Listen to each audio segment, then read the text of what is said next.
অনেক আছে। أعوذ بالله من الشيطان الرجيم بسم الله الرحمن الرحيم وإذا بوثر أحدهم بالأنثى ظل وجهه مسودا وهو الكظيم উপস্থিত সামনে বসে থাকা সম্মানিত শ্রোতা মণ্ডলী, আজকে আমি আমার যে বিষয়টি আলোকপাত করতে চলেছি সেটি হচ্ছে ইসলামে নারীর অধিকার।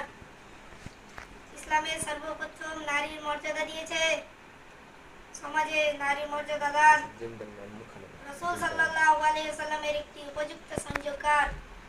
ইসলাম পূর্ব যুগে নারীরা ছিল পুরুষদের ভোগের সামগ্রী মাত্র। পুরুষ যেভাবে চাইতো নারীকে সেভাবে ভোগ করত, এতে নারীর কোনো মানবিক মর্যাদা ছিল না। মাশাআল্লাহ, ঠিক ঠিক। আরবের সামাজিক